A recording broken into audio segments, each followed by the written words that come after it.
today. Okay. Hello, everybody. Here we are. Hello, everybody. I'm Sudha Jamthe, and this is our weekly Wednesday live. I get very excited with new speakers, new topics, and it's an extra pleasure when I have an amazing student like Sneha Jadhav, who's going to be doing the interview. Hello, everybody. That's my YouTube talking back to me, so I paused it. Sorry, guys. Okay, so I had this pleasure of talking to this group. I did a podcast interview to this group called Data Ethics for All, and we spoke about ethics of autonomous vehicle data. And I had the pleasure of meeting Susanna Raj, who had some interesting questions.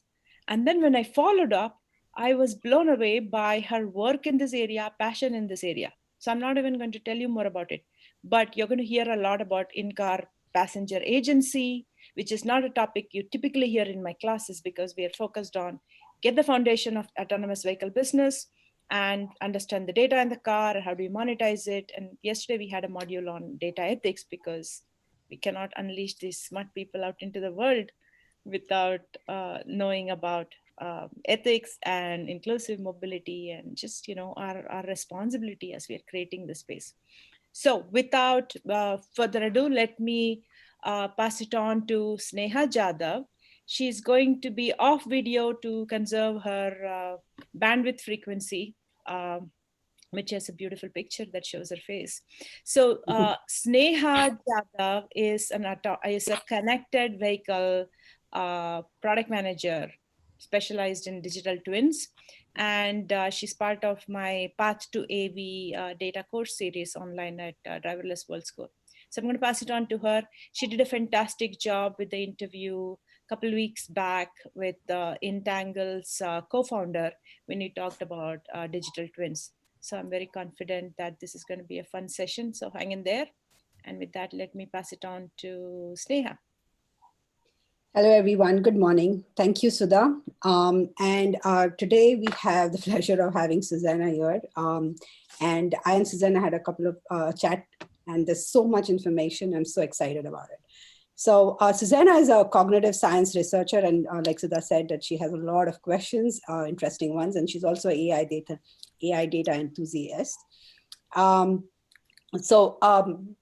any further ado, I would just like Susanna to tell us a little bit about your journey, tell us a little bit about yourself, how you got to this point, and then we can go into the specific. Hi, hello everyone. Hi, Susanna. Hi. So actually, my background is in psychology and in studio art. So I'm a double major in that. And I just got into this field accidentally by applying to an internship at Intel. And that internship was about like, can you come in and analyze a bunch of emotion data for that emotion journaling that they did. So I went in to analyze that, and that's how I learned so much about AV, and not only AV, but AI, and as well as emotion analysis and emotion modeling and human behavior modeling, and how it is so prevalent in the technology industry. That's something I did not know before. And from there, I think the more you get to know about how people are using human behavior to model into technology and all of that, you just slowly transition into this area where what about the agency of the people? What about their rights? So I think I moved away from that into AI ethics. So now I am more passionately involved in that. It's very interesting that you got into analysis and then you said, 1 minute, who's thinking about the people? Who's thinking about the owners of the data? So let's dive in. I mean, you mentioned data collection and data analysis. So do you want to talk about how the data collection in AV or in vehicle space has evolved over the years?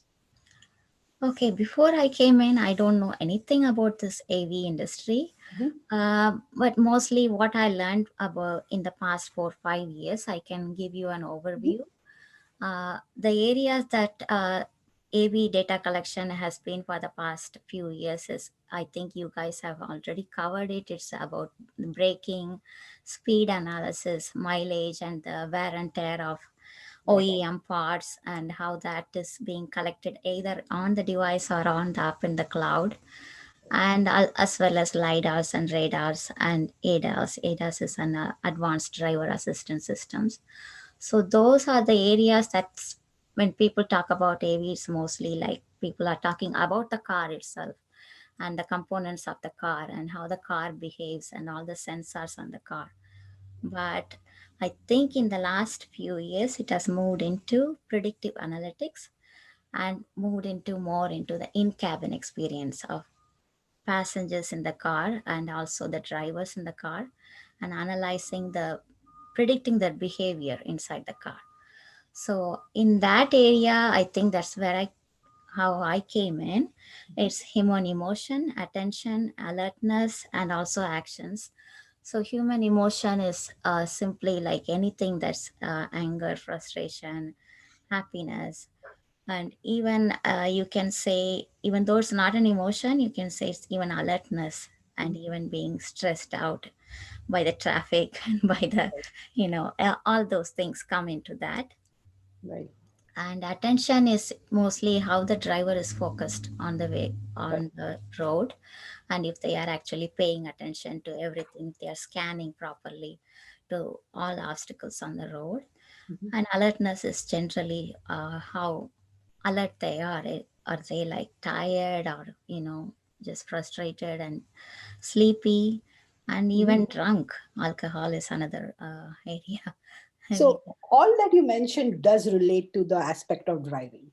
But Yeah. then a car, if you see, is an extension of our living room, of our dining table. We have discussions, we have chats with our co-passengers when they keep changing, right? So it could be colleagues, it could be a partner, it could be your family, your parents. So the audience keeps changing, but we treat it as an extension of our home, right? Yes. Um, and I know that a lot of people are very skeptical about having Alexa in their home. A lot of people are skeptical about having Google Home in their homes. So why should I be comfortable in the car? Why should I be comfortable with something? And do you think that people are a little more lenient when it comes to car? I think people are a little more lenient when it comes to car, even though you are very correct in saying that the car is an extension of our home. So the privacy rules of the car, of the home, should apply to the car. But people generally, as soon as they get out of the home and get into their car, they don't think that way for some reason. Right. And most companies have utilized that and have and just have bombarded us with this demand for hyper personalization. And we also want that. We want everything to be personalized to Sneha or Sudha or Susana. Like, we want that music to be personalized. We want the temperature control and everything to be personalized in the car to us. So, and we don't even consider what we are giving in return for that. Right. And that's where the whole ethics comes in. But I think that Right. Exactly. You hit the point because yes, I want it personalized for me, but yeah, that should be the end of it. That's all I want. I don't want you to further use that information for something else, yes. right? I mean, we were talking, so maybe that goes into the next topic that we want to talk about is data sharing. Are you going to share that information with someone else? And can you talk a little bit about how these companies share data with the cross company data sharing or with other partners? I think if you look at even something simple as music, Mhm. we have our Spotify apps or Pandora apps, and all those apps are now interconnected to the device. Some of them are actually built into the cars right now, so Mhm. that they have both companies have an agreement, Mhm. and so they have this app is now as an UI. It is presented differently within your car instead of your phone.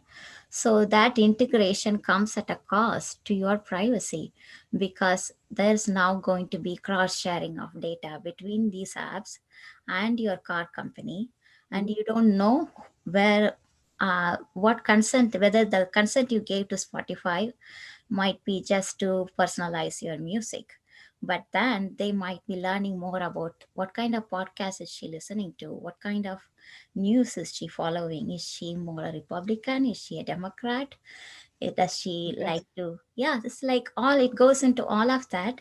And we just don't have an idea how much of cross sharing is going on.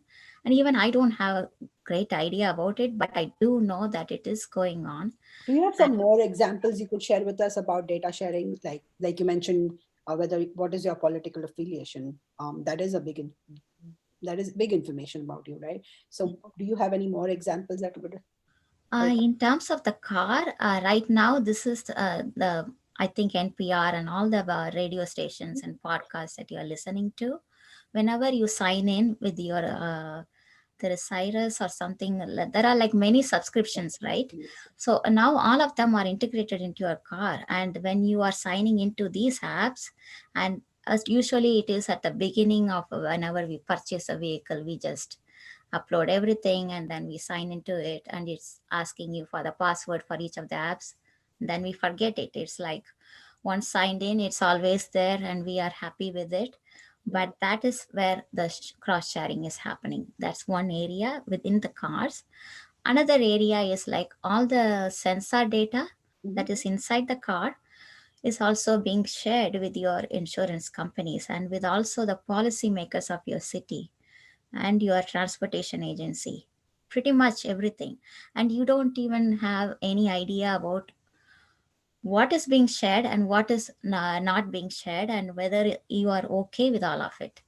So what you're saying is that they are sharing with insurance companies, and insurance companies are using it in their algorithms to determine what my premium is going to be. And I have consented to all this without knowing, or there is no law that requires any consent. Right now, there is no law that explicitly prohibits companies from doing that. What the law actually says is like opt out, opt out, opt out. But Right. then, how many things are you going to keep opting out, and are you going to be diligent about it? Because if once you give consent, that there is something called intent of use, original use, like what there must be you sign in for you may give an consent to it. Even the consent process is also messed up, because we can give consent to a lot of things without reading the 20 or 30 pages of Exactly. documents that they send to us. We just click and we give consent. And even though you may have given consent for one use, Mhm. there is now going to be another use for it, and that consent is now transitioned over without informing you that your data is going to be used in this way. And that is another area that's actually invading your privacy.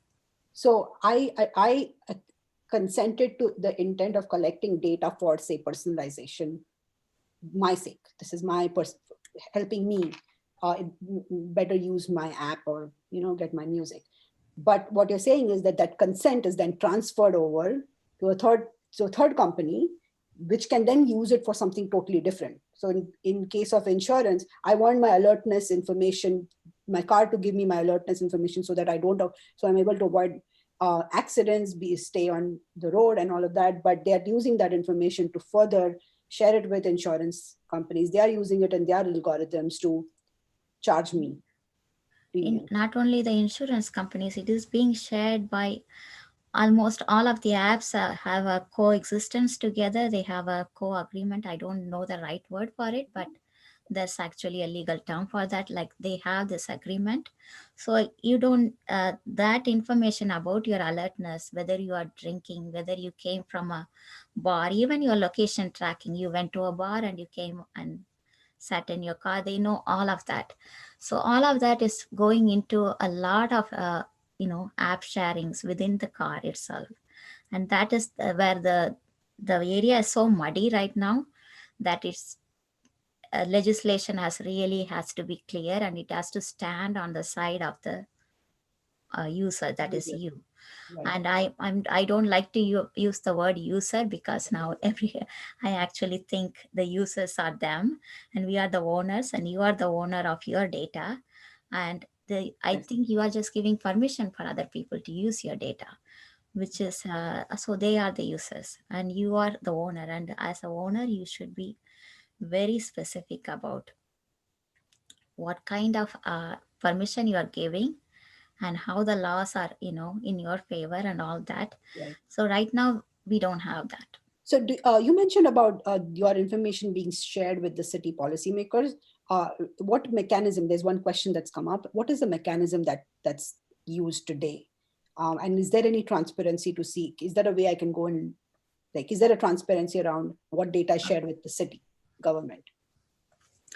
Right now, there is no transparency on that. We are demanding transparency in those areas, especially the data that is being shared with our governments, Mhm. even if it is the traffic, transportation and traffic industry and the CHP or the law enforcement, whatever it is. We just want to know what is being shared and what is your agreement with all these companies, and where is the consent of the owner of the data, and what about their rights. So we are asking for transparency now, Right. but it doesn't exist now. So let's talk about this consent part, because I know we all know that, okay, we agree to a lot of things when we agree sign that agreement. And the agreement today, the way it looks like, you said 50-page document which we say, okay, scroll scroll scroll, agree. How do you think the agreement or user consent should look in the future, and how far away we are from that future? That's a great question, but I mean, in the future, I would really, because I come from a psychology background where when we have to get consent from for research participants, we have to actually sit one on one. It's a very time consuming effort. It's like I need to explain the whole process to you.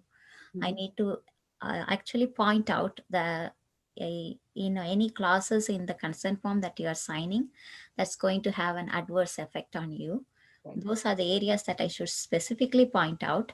The Mhm. benefits, I can gloss over it, I can point it to it, but most of the time, if you see, right now, even within that industry, it is changing.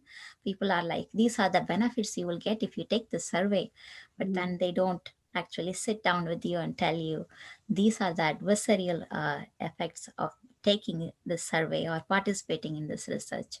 So But if I have from to play devil's advocate and say, I don't have that time to sit down for every app and see, okay, what is going on? So how can the consent be concise and precise and say, okay, this is what you're agreeing to? And I know, okay, in a single screen, I should know, or mobile screen, I should know this is what I'm consenting to. Do you think we would go to that point anytime soon? it is, we need to go to that point, and that's actually taking our really best practices from the psychology Right. research and medical research areas where they point out the negative effects clearly to you, so they take the time to do that. And in we cannot, I know there are so many apps we sign on to, so many web browsers Right. and applications on the web and even on our devices, so we cannot do that. But so the consenting has to change in such a way that we have only the negative effects of that listed prominently, so that we know your data is going to be used in this way. Do you agree or not?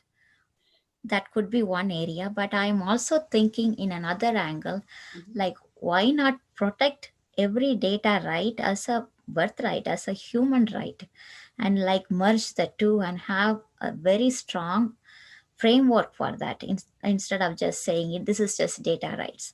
Right now they are treating data rights separately from human rights, but that area is now merging. It's now encroaching on my privacy, on my ability to live the life that I want to live in a Right. way that I would like to be, living.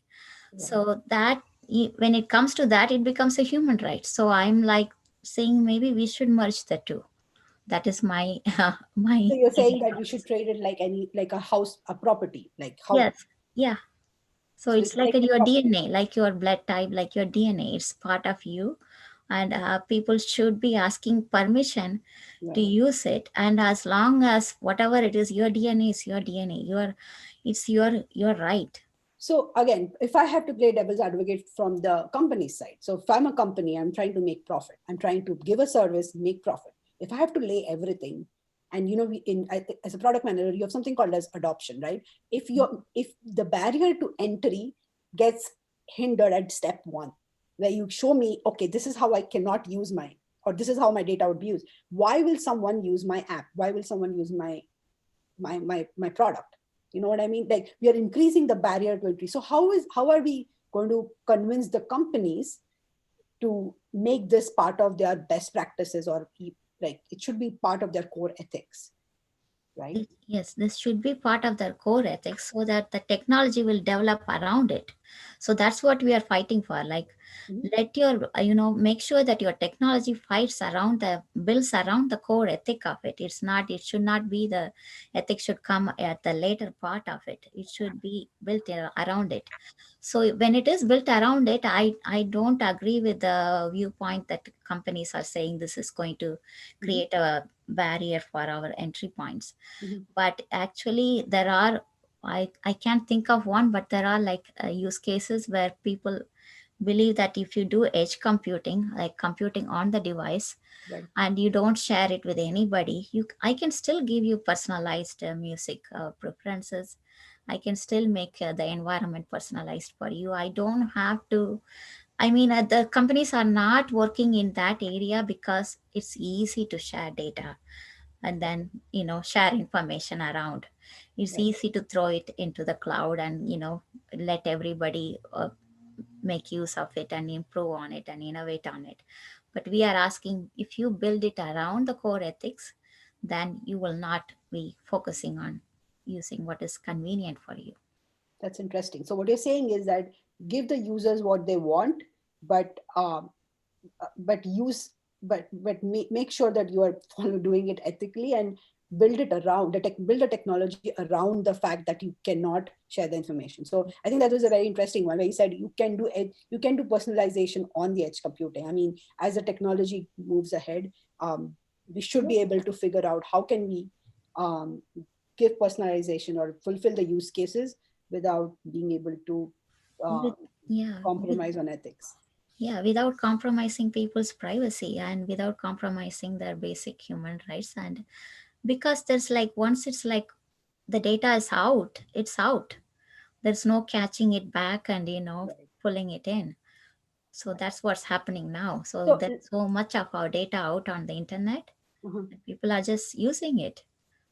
There's right. like recently, I think you may have heard about it, Clearview AI, Mhm. which started scraping images from our online profiles and Right. then created profile information for us, which they are sharing with other companies, and they actually started a business on that. And then these are profile pictures from Facebook, LinkedIn. Mhm. Very interesting. So that brings us to the next topic that we wanted to talk about, is the biases in the application. Like, we've been talking about the algorithmic bias has been trending on Twitter. Like last week, it was trending, which is very interesting. And there were people from both sides. Like, there were people defending it and saying, no, I don't think data is wrong. They don't think their algorithms are wrong. And then there were some people who are actually saying, no, they are wrong.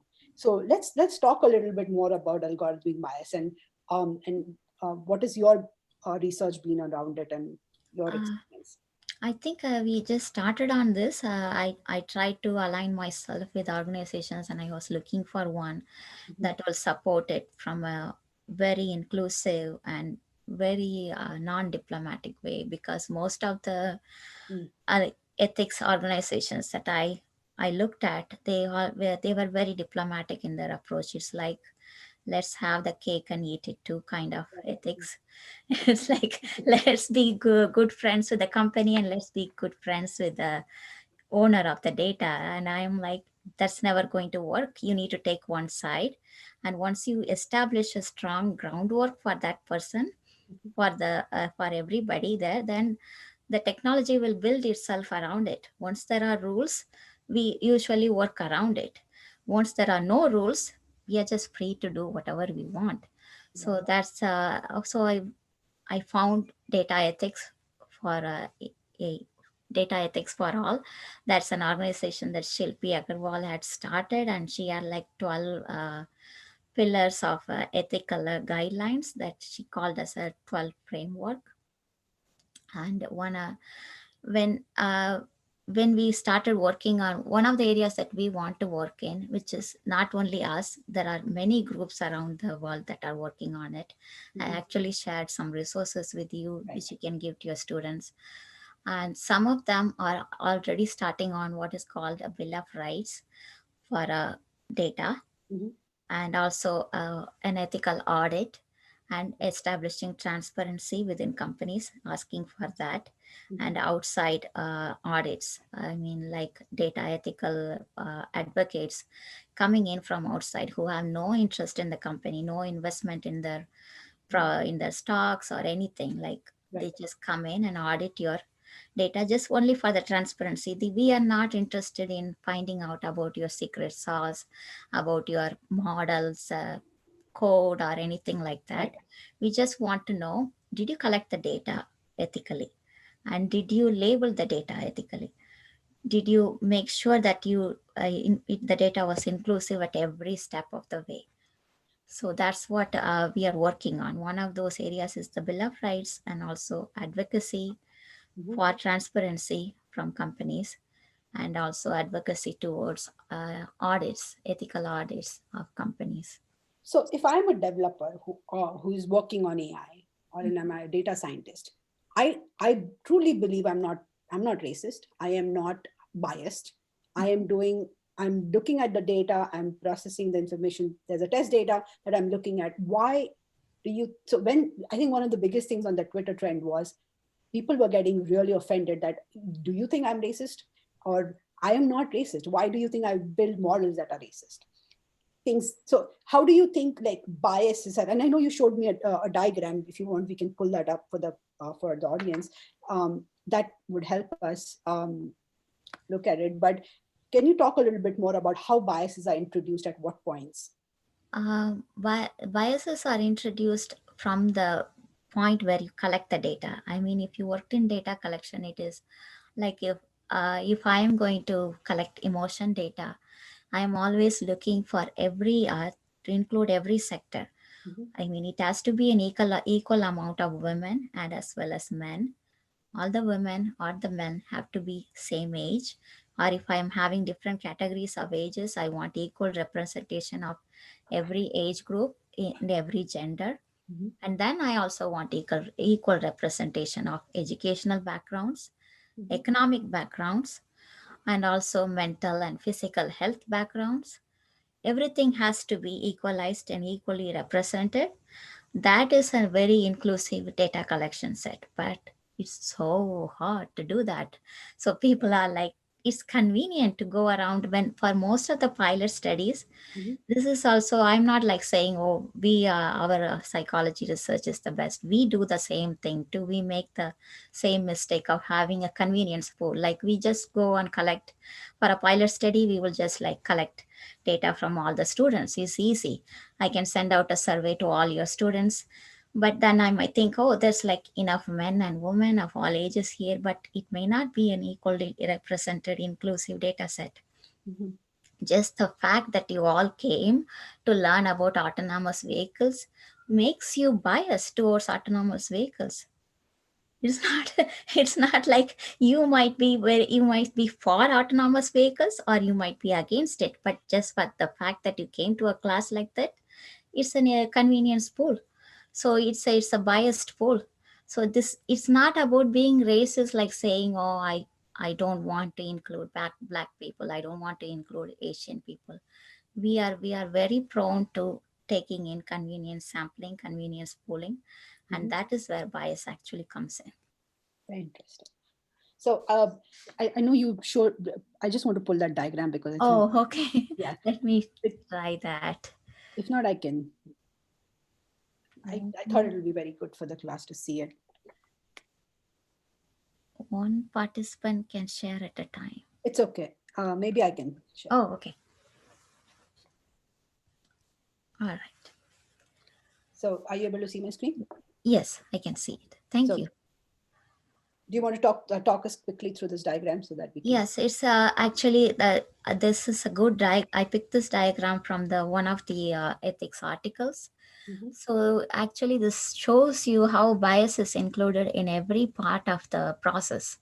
And it starts from collecting data. That's what I explained to you right now, how like if you are not being careful to include every age and every race and every ethnicity and every kind of socioeconomic background, then you are going to have a very biased data set. And that's not even like calling the researcher biased or racist. It's just human behavior. We are like that. So that is one area here, data collection and labeling of data. That is like even when you are labeling data, you need to have an inclusive and a very diverse group of people coming in to label your data. So what happened with Go? I know most of you may be familiar or may not be familiar with this with Google. What they did with African Americans, the data was labeled so atrociously that whenever you search for an African American, it shows up gorillas. And this became a big news with everybody. Mhm. And then Google, what instead of they cannot go back and relabel the data with an inclusive, diverse group of labelers. So what they did is they just removed the gorillas from their data set, so that now when there is a search for an African American community, the gorillas won't show up. But that's not a solution. That's like a quick fix, like a dirty fix. People, researchers in the industry called it out as a dirty fix, because that's, that shows you that even for a company as big as Google has trouble with finding a data set that's labeled by a very diverse group of people. So when I say diverse group of people, it has to be both men, women, young, old, educated, uneducated. You want to throw the same, like let's say if you are labeling animals and dogs or cats and different ethnicities and people. Actually, I shared one link with you on how bias gets into labeling, where if you show like cooking images and most of the images are of women, then whenever the algorithm will predict that it's only women who cook. Right. That's another way how Yes. labeling bias gets into labeling of data. I'll share that link with everyone at the end of the class. And I think there are some questions. I will look at it later. Yeah. There's And then human bias comes into training, using what the metrics and objectives that you want to use. And this is another area which actually affects most of us. But then in the medical community, this is one area where the black community people were disproportionately affected. Mhm. Even during this current pandemic, Right. there were like their cardiovascular, their all their health um, parameters were actually given different values. Different points were added to the non-white as well as the white people, Mhm. so that it seemed like the people who were really suffering from more cardiovascular related illnesses were not getting the treatment, because the algorithm predicted that you are more a white person is more likely to get a heart attack than a black person, when in fact it was the opposite. So this is how bias can get into training Right. when you use metrics and objectives. This does not mean that the researchers were biased. Mhm. It simply gets in because when you start from here, if the collection and the labeling is wrong, Mhm. by the time you get to here, it's too late. Right. So, and then models deployed in production and users seeing an effect, those are all at the very later stage. And by the time it's too late. Right. It's too You late to mentioned fix. about black box, right? Like a lot of people consider their models as a black box, and even the experts don't know what's inside it, right? Yes, So will the guideline? So you are working on making guidelines around how to know what's going on in a model. There shouldn't be a black box, right? yes.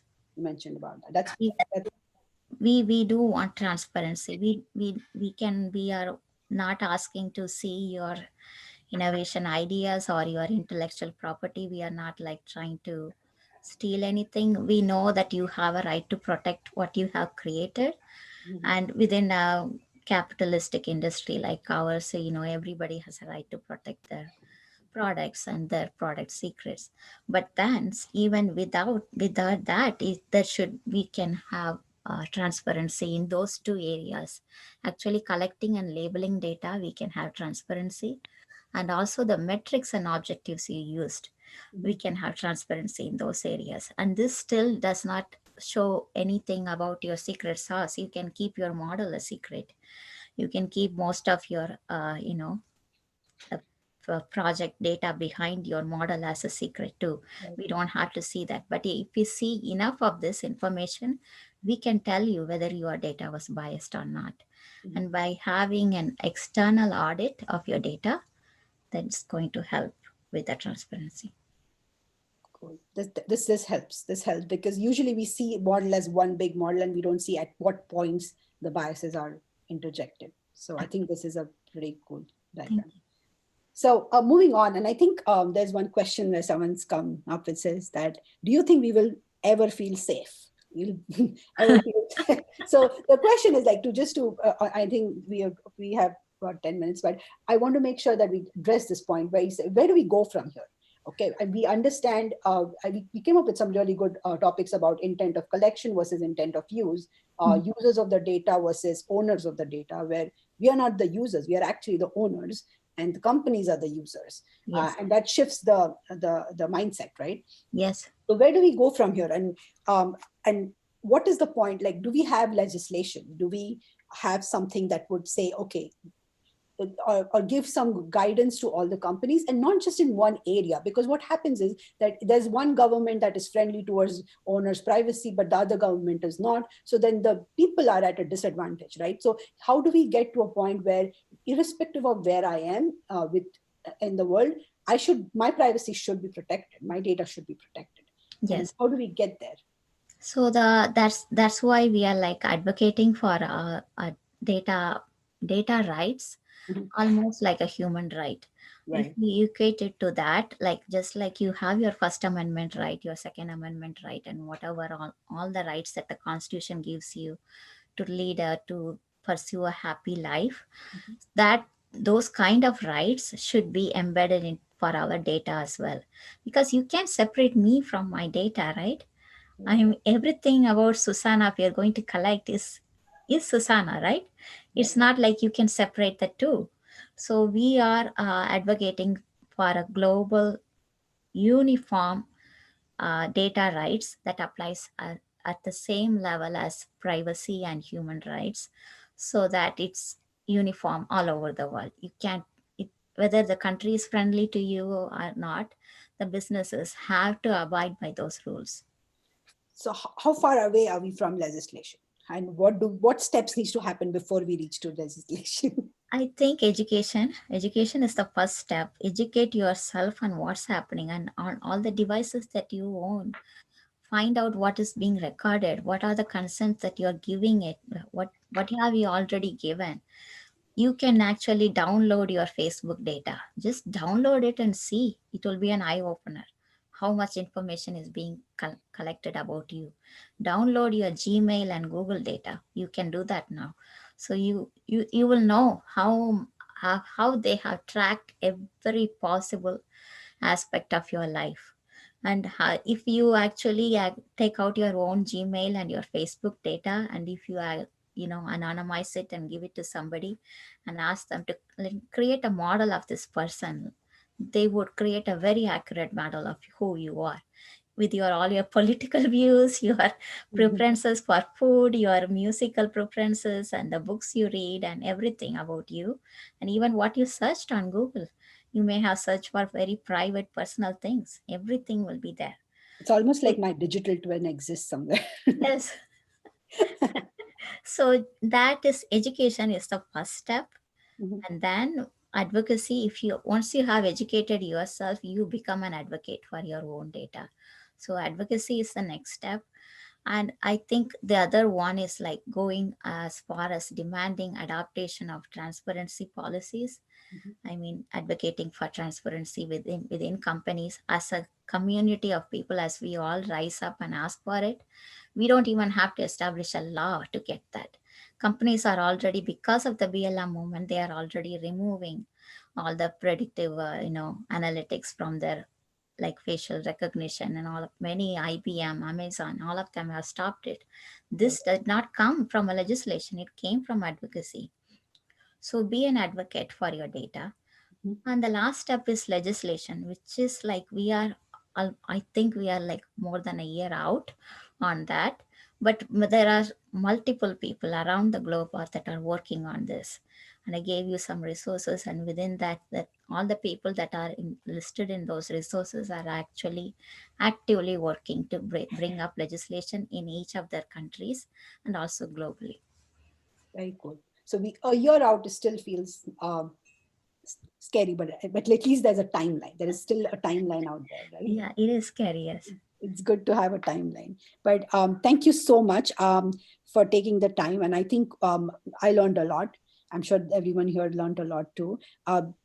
Because we keep talking about it, but we don't know. But when we just say, yes, the data is out there, but what exactly is out there? And when you start going into the weeds, you realize there's more than what you even thought would be out there. So that's very, thank you so much. So I'm just going to quickly look for questions in the Yeah, chat. it's something.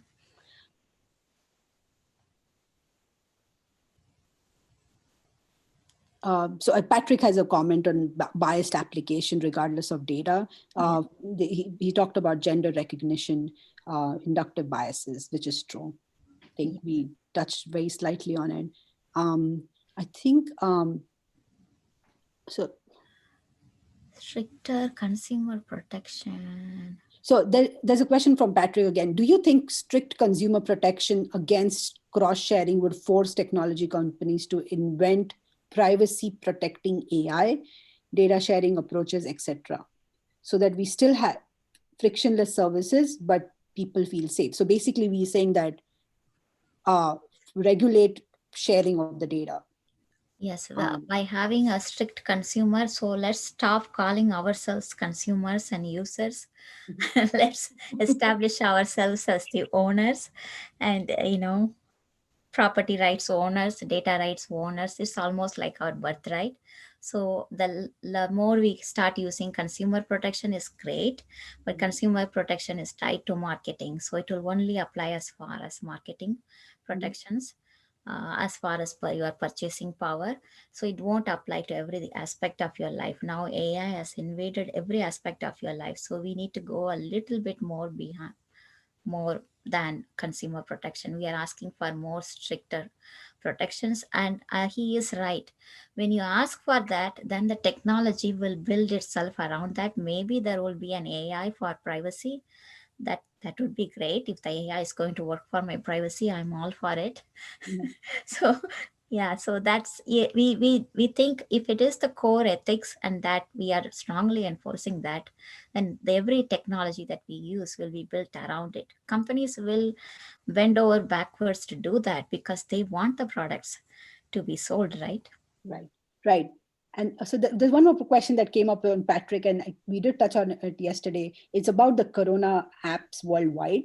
Like, do you think that even if it kills people, um, like even if it kills you, people are protesting for privacy? So where is that line where we say, okay, protect my privacy even if it's killing people, or use my data so that will help people, but stop there. Don't use it further, right? I am all for supporting for the Corona apps, like it is contact tracing apps, and then there are like also people are being deployed within those communities to contact trace. I'm all for collecting data to help protect us, Mhm. but I think you guys would have heard about the NHS story where the companies that actually built all those apps entered into a contract with the NHS that the NHS was not even aware that within that contract, the companies had put in clauses to say that they own the data now. I mean, that's, And these are companies like Google on yes, top of the Google, big ones. Amazon, all the big 4 or 5 companies, and there are many smaller ones too. So now they own the data, and NHS did not even know that they put it in the clause in the contract that they own the data, and they signed the contract. So NHS signed the contract saying, okay, you can own the health data of people to the company. So they handed over the health data of people to the companies, the big ones. Four companies without being aware of it, and they signed it. Yes. Oh. Yeah. So now only because of data advocacy groups and the press and the public pushing on it, we now found out that is actually the truth, that the companies are now going to own it, and now they are going to create products based on that. Mhm. And probably somebody who wanted to give that information for by the Corona app or something, they would not even know. Mhm. That's true. So then what you're saying is you're all for sharing the data, but use it only for contact tracing, or use it Use only it only for contact tracing. Use the original intent. If that is the intent you said I'm signing the dotted line for, then use it only for that, and then discard it. And you should, there should be, I think, even the GDPR, there is a clause for getting data and Mhm. how it should apply. Only the only exemptions are people who are politicians Mhm. and people who are in the public life. For everybody else, they said you have a right to say forget my data, and then your data should be destroyed. Once you like invoking your Fifth Amendment right, you Mhm. say I'm going to stay silent. In that same way, as soon as you say forget my data, the data should be forgotten. Whether the research is ongoing, whether there's a product in development, doesn't matter. You own that right. And that is not, we don't have that kind of, this is all a dream. Like, we don't even Yeah. have that kind of policies right now. Right. But you can see how by not having those, what has actually happened within a span of 3 or 4 months, Right. massive amounts of data was collected by the Corona apps, all the contact tracing apps, and then those information is now property, intellectual property of other companies. Right. How is You that mentioned fair? it's a dream, but we have to start somewhere. And like you said, I think the first thing, that one thing that I'm taking away from this session is I'm going to call myself the owner, not the user anymore. I'm going to start calling myself an owner of the data and not Yes. consumer or user of the data. It's my data, so I own it. Right. Yes.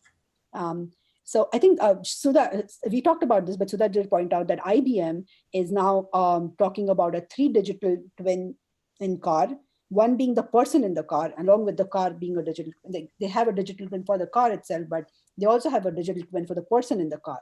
And it's more like a personalized environment and not the behavior. But what is stopping them, right? Like there's no one stopping them from creating a behavioral twin of you, right? Yes. They There's have all nothing the data, they stopping them. have everything. Yeah, they already have everything. There's like, that's why I tell people to download their own data and see if somebody, if you anonymize it, if somebody can create a digital twin of you, they Mhm. can easily create it. They don't even need to know ML modeling or AI modeling.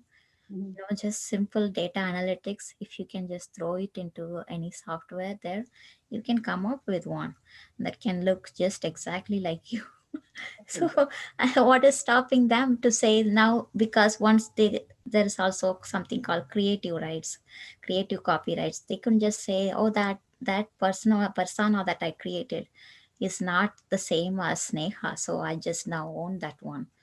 It is my intellectual property. What is stopping them from doing all that? Very Nothing.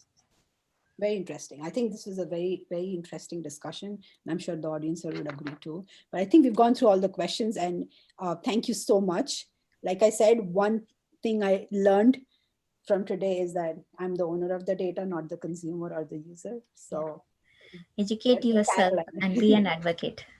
Absolutely. Thank you so much for taking the time. So that I'll give it back to you. We have 10 minutes. Okay. Thank you, guys. This is amazing. I mean, we keep hearing about bias in data. I just loved your approach, Susanna. And thank you, Sneha, for all your prep and very focused questions, because we keep hearing about bias. So one thing I learned today is how there is bias in the data doesn't mean a person is biased, right? The person, especially when you say there is bias in the data, it's kind of puts the data scientists, the people who are producing the training data on the spot. And typically, the average person we work with is not a biased person, right? Yes. At least their perception of themselves is not that they're a biased person. And on an average, I think the people I've interacted with are not biased people. But I've heard about how the implicit bias kicks in the data. But I loved your point that it comes in the data collection, it comes in the labeling, it comes in the lack of data that we are missing. So if there is a ML optimization need and there are gaps in the data, Yes. that is going to teach the AI to leave a certain segment of population, is what I've heard before. But you're saying it's not going to leave the population, it is actually going to use the remaining data and make an inference, Make an which inference. is which works adversely to the population that's missing. So it could be that my particular accent is not in the training data for Alexa, and Alexa would, not understand me. That's an easy thing for us to understand. But the point you said about how if you label the data and you show men doing certain jobs or women doing certain jobs, then the AI thinks that's the world. And Yes. so I don't know how we can solve this. I think the industry, the way the jobs are evolving, it is more a product management role to bring that bring training data and fix for ML optimization. So I'm seeing more and more the role of the product manager is to work with data ethicists and psychologists and any other people who are focused on thinking of the human dimension in the team, right? So that becomes very important. um, the other thing is the last part. I think it credits to Sneha for bringing this. Oh, you have all this data, you can create a digital twin. I mean, the possibility, what you're saying, that somebody could take our own data and end up creating a digital twin and then say, but it's creative copyrights and I own the data. So that is scary because it is controversial and people get it when some company scrapes the data from social media and collects faces and then runs facial recognition algorithm and says, we've got the algorithm, it's ours. um, yes, we did not get the permission to train the data, but the training is done, right? People can relate to this because it is their face, their image. But there could be a company that can take our data that is available through all these sources, or the mobility in the car, and when the car talks to the city and it is shared in various places, be writing off our rights by just signing off the fine prints. But you're saying somebody could create a digital twin of people out there and say, okay, now I have a model of Sudha or Susanna out there, but it's mine. And this, they could go sell this to somebody. Now they know, they know very personal behavioral information about myself. And I'm Yes. sure if this is within legal bounds, there will be marketers who will go buy this, or Yes. in today's times, governments would buy this, right? It's just so scary. So how can we stop this? Have we kind of gone to a place of no return, or is there hope that we can? There are some pessimists who say we have gone to a place of no return, but then I am an optimist. I think there's yeah, there's still time. And actually, if you see the whole BLM movement and how many positive things came out of that, how many changes within the technology sector came out within a matter of 1 month, not even 1.5 month. So I do believe there's power in advocacy, and there's power in educating people, and that's why my goal is every person should educate themselves on how much of consent they are giving to other companies and other apps and devices, and that's where it starts, education. And you are also a part of that, and you're doing your part on it. I actually talk, initially my whole excitement with data was how you could do a lot of data monetization and what is possible in the car. The more and more I started realizing that the car captures the context of the user as they move from building to building. So I'm going from home to work, or I'm on vacation, I'm going shopping. You can define our entire life as we are either in a building doing something, or we are moving in a car between buildings, and we could capture the entire a person's day. And so the car carries the context. So especially when Alexa got into the car and we have Amazon Auto, they carry our context with it, right? Yes. So that made me realize that when I'm teaching this course and creating, smart people who are going to go create what I call as this driverless world, I have to include this whole ethics topic. So in all my classes, all my books, I have this data ethics topics. But I did not realize, the practical aspect of how you can go about doing it, because it's still evolving, I would say, right? Like the people like you, I realize there are more people who are the non-engineers who are thinking from a human-centered perspective, Yes. need to get involved to partner up. And I'm seeing more and more power to the product manager, or responsibility on the shoulder of the product manager Yeah. to do this right. So I have one question, and when I talk to this new jobs evolving called data ethicists, right, that seems like the hot new job, Yes. all this, right?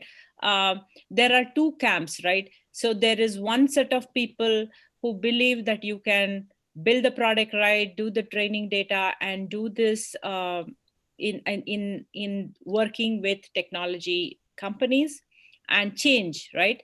And there are other people who just think, okay, this is not about compliance and telling them this is the right way to do or not. We should just stop this, right? So Mhm. we should not allow facial recognition. So to take an example of facial recognition, one way of doing it is saying you have to make sure that there are rules to follow, and here's compliance, and you have to make sure your training data is right. Mhm. Still unleash it and believe it is going to exist. I'm of the camp, I believe that you cannot stop, say, facial recognition, whether it is good or bad, how it is done. I think we are still at a stage where we can have some control over it. So my question is, are you seeing two camps? One who is saying we should not do this, stop and control and say ban ban the entire facial recognition, and the other camp says make sure that facial recognition follows these compliance. So this that for all kinds of AI, all kinds of data. Do you? I am also of the belief that facial recognition is one of those things that have been unleashed into the world, but that we cannot now pull back. I mean, we have already seen the benefits of that in transportation, in airport security, and also in criminal, finding criminal activity and all that.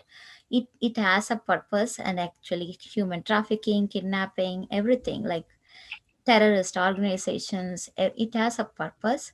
But then even though it is now too little bit too late to put the leash on the beast, but we can still control it, I believe, because it's not, you cannot use that same angle of facial recognition and give this power to companies to do whatever they want. We just need to say, right now you need to be more aware of what you are training your data on. At least make sure I'm represented in it, Yeah. and also let me know when I'm being watched. I have a right to know, and I also have a right to cover my face. That's one of the rights that people are talking about. It's like right now we are all asked to wear face masks, and they actually, Facebook and other companies train the algorithms to recognize people with their face masks, and I'm like, everybody is happy about it, and I'm like, that's scary. You can't even hide yourself with a Yeah. face mask. So that means the AI is even super good in that. So I So it is the during the Hong Kong, sorry to interrupt, during the Hong Kong protests, they were actually identifying people by their faces, right? So I remember once one women had come up with a mask, a very simple mask design, which had eyes on the mask. So because all the facial recognition algorithms try to identify people by their eyes, so the mask is so fancy and it has different eyes in it. So it confuses the algorithm. So one approach of actually dealing with the data that has already been unleashed is somebody could create a data set. They could actually confuse the algorithm to kind of, nullify what bad learning they have got. There is power in technology to go fix the problem created by technology, you know? Yeah, that's an interesting one. I know there's like also simple people actually put a traffic signal on their shirt, and that confuses autonomous Scary. vehicles. That is You scary. know? That is scary. They talk about if you put a sticker somewhere, to even block the traffic light, or put a stop sign and call it some. You put a sticker on the stop sign. That's the thing when we talk about cybersecurity. I don't touch upon that too much in my class because it is such a big topic, Yes. but it is just, it's so amazing what you shared today. So we are at the end of the hour, so I need to wrap up. Is it all right if my students connect with you on LinkedIn and we can Yes, continue the sure. conversation? That Yes, would be definitely.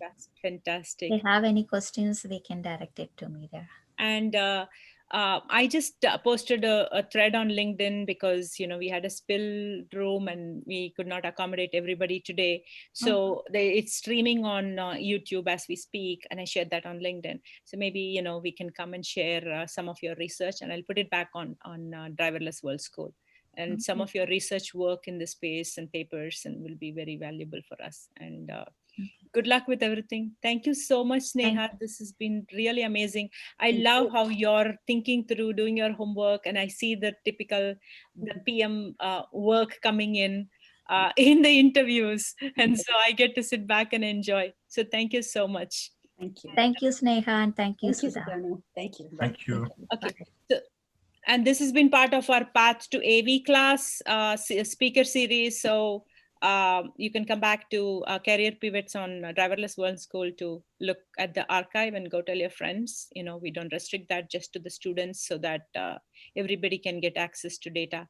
And I'm a believer, like data, knowledge should be shared. Only then you get value from it. So I'm not going to hoard it. Just you can come back and watch the archives. Thank you so much. With that, I'm going to close out for today. Thank you, everybody. And thank you, Susanna. Thank you, Sneha. Thank you. Bye. Thanks, everyone. Bye. Bye. Okay. That was fantastic. I need to go check YouTube and then close the live. Yeah. Okay. Thank you, Jacob. I'm glad you were able to join. Thank you, everybody. This is amazing.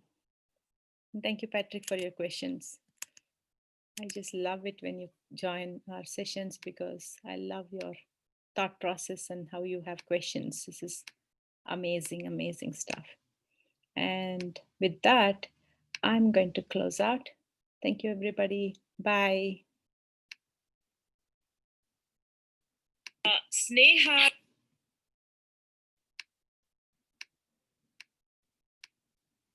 So the recording ends here. I'm just double checking that Zoom has got everything it should. Is hello everybody who's going to recognize it. Sneha is an